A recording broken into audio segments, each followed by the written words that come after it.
Good afternoon, everybody. I just wanted to bring to the attention of the people and to Senator Bernie Sanders himself that if he is cheated at all, which I honestly have no doubt in my mind that he will be cheated at the Democratic Convention, but if he is cheated at the Democratic Convention in Philadelphia, that he should, and I believe he has an obligation to, run as a third-party candidate. When I say he has an obligation to run as a third-party candidate, I mean that if he wants his message to continue strong, and that is the message that average everyday Americans should be involved in the political process without being obstructed and should have their voices heard in the political process, then we need to account for the blatant voter fraud, the blatant election fraud, not voter fraud. And we need to account for the registration switches. We need to account for the obstruction of the average American in the political process. We need to account for the big money influencing a lot of the decisions made behind closed doors, and we need to account for the blatant removal of just moral conscience, moral conscience from the DNC in regards to how they're going about this election for those who are part of the Democratic Party and also those who had the option to vote for the Democratic Party candidate in particular states. Why should he run? Well, ladies and gentlemen, he would win. Not only would he win, if he got on the ballot in every state in the country, he might not only win, he might obliterate both Hillary and Trump.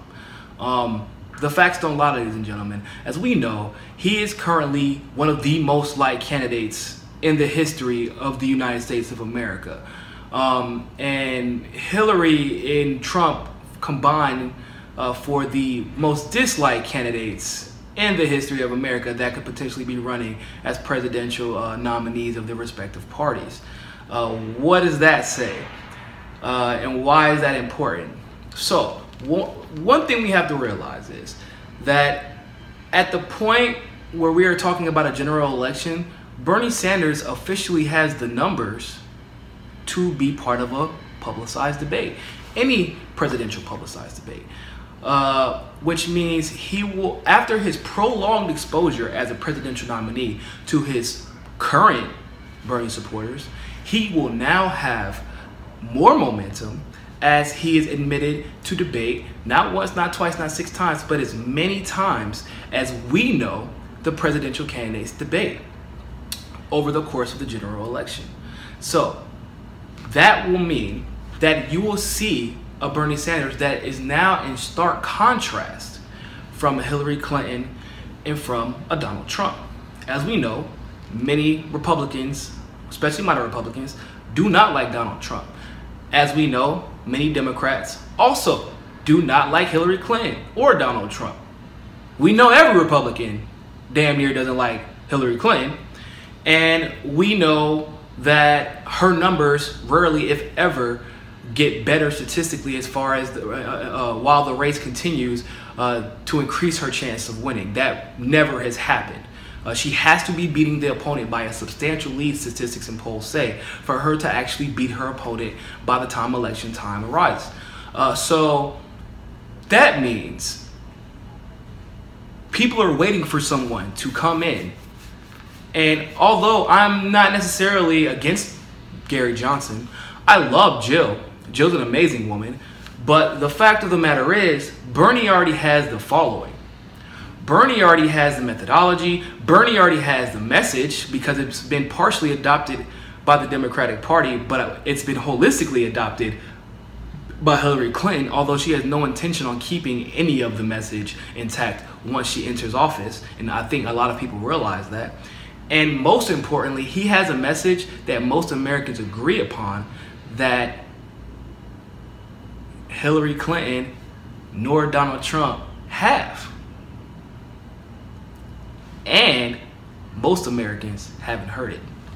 Only the percentage of Americans that have been included in the democratic process up until this point during the primaries have been intently listening to the message of Bernie Sanders. Now, as we know, I think the internet only makes up about 38% of the political, like people who keep up with politics. However, when we enter the general election, it's a whole different ball game. The media blackouts, a lot of that stuff has already ended because they desire for Bernie Sanders to get out of the race, and so they give him media exposure trying to put pressure on him, but the only thing that is doing is successfully setting him up for a third-party run, because he will be included in debate, his message will be heard, he will be contrasted, and we know his strongest electorate are independents. So there's no such thing as an open and closed Democratic election, open and closed general election, ladies and gentlemen. There is only a general election. So registration switches, hey, go ahead. You can switch all the registrations you want. It's still not going to make them vote for you. You're going to have to get both parties to agree to drop candidates. Except for, we know there's a snowball's chance in hell that the Republicans would increase the likelihood of Hillary Clinton winning the Democratic presidency.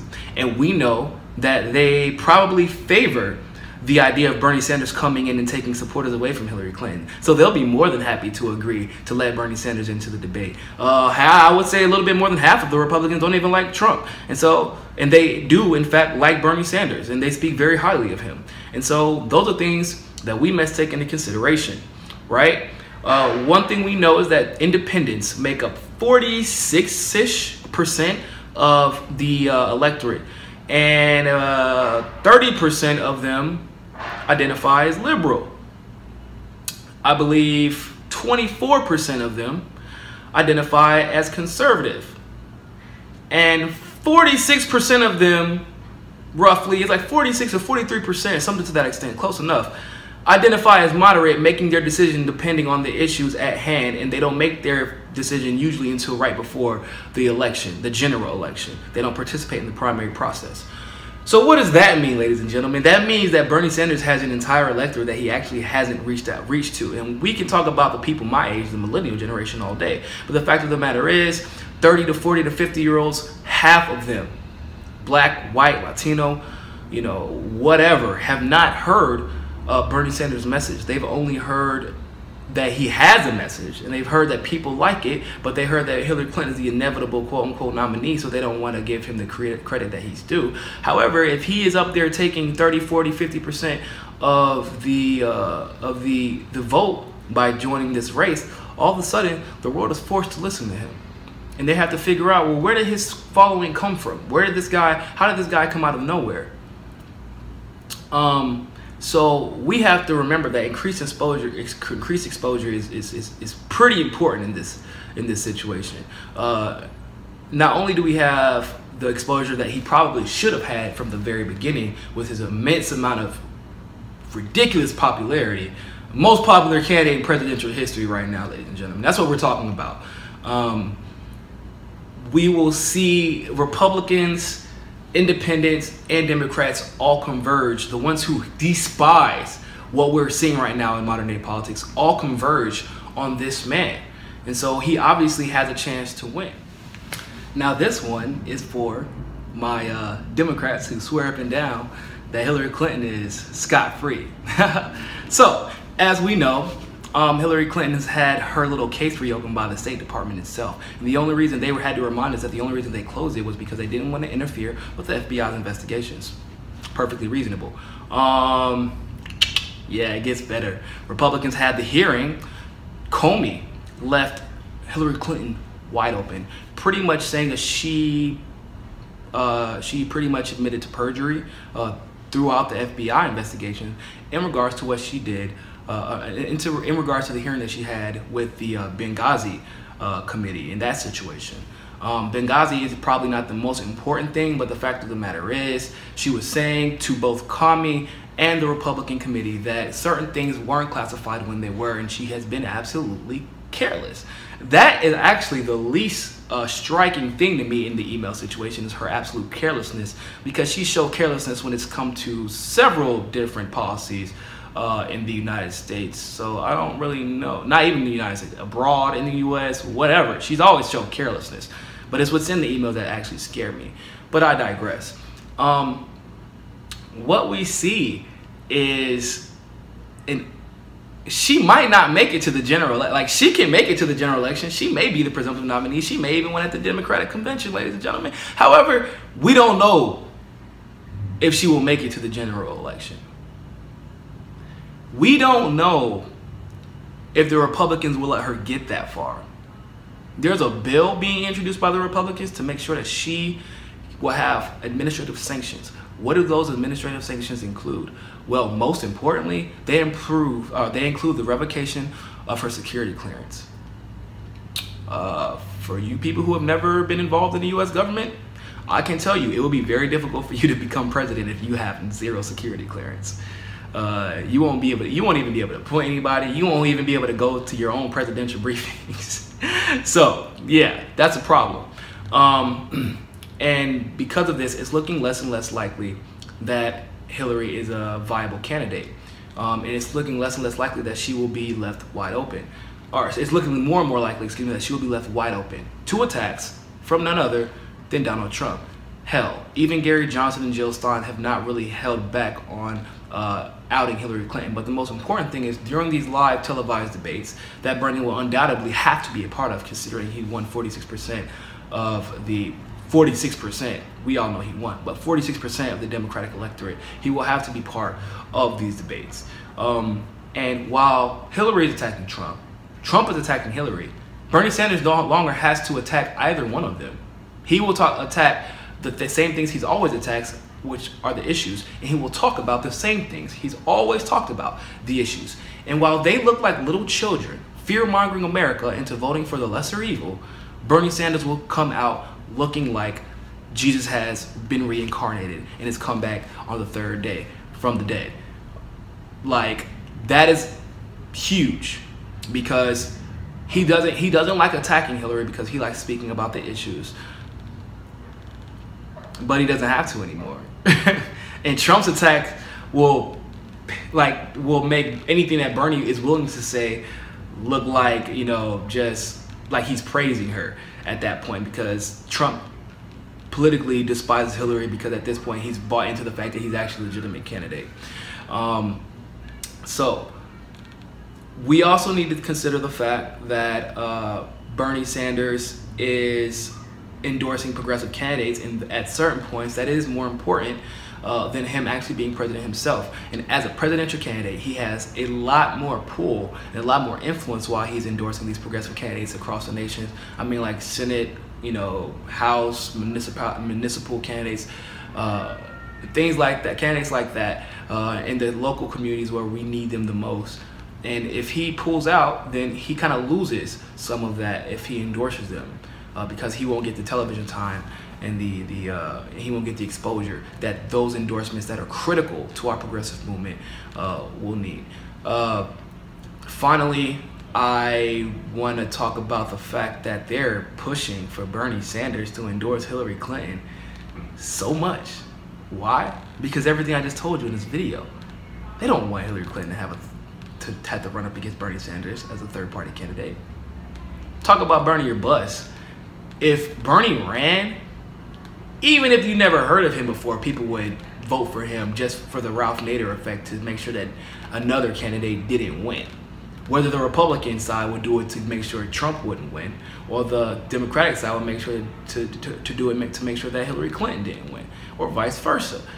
It doesn't matter, because if he runs, he will destroy what people thought would happen in the general election statistically. And it will be the most impactful thing that a third-party candidate has done, because he's doing it from a platform that no other third-party candidate has ever even attempted. Going from trying to win the Democratic primary and having this much success, and then just saying, screw it, I'm going to jump into the general election, has never been done. And he has the chance to do it successfully. The Electoral College is such that Bernie has an advantage, because once again, there's no open and closed primaries. California is in fact a Democratic state, but it was also a closed primary. Yeah, the closed primary that many thought Bernie Sanders had won anyway, and that was with the BS independent ballot affidavit situation. No, New York was a close primary, and he beat her everywhere else in the state except for the parts where she had the most control politically. And I say control, I mean she had the most influence, was able to have registration switches via the local officials. And he won the entire state except for the New York City part, which he will probably win also because the primaries were closed and the general elections were not, right? And when I talk about that, I get really excited because people forget, if Bernie Sanders runs, he will win. We have to avenge the egregious nature that our votes were robbed, registrations were switched, people were purged from voter rolls. And I don't like to put a lot onto Bernie Sanders because he's already done so much for us. But I feel, Mr. Bernie Sanders, and now I'm speaking to you, I feel that you now have a responsibility because you started this movement. So that's why I'm putting it in your hands. You have a responsibility to make sure that our votes, not only our votes, but our hard work, the money that people donated to the campaign, everything that people put into this revolution is not cast away to the side for political expedience and just so that we cannot have a Trump elected. Because I would rather Trump be elected than to have my voter rights stolen from the official that swear to protect them. We're asking you, actually at this point, we're begging you, do not endorse Hillary Clinton. Run. You keep running until they tell you you can't run anymore. Because if you run third party, you'll win, Bernie. I have no doubt in my mind about that. Until then, see you in Philly. The revolution continues.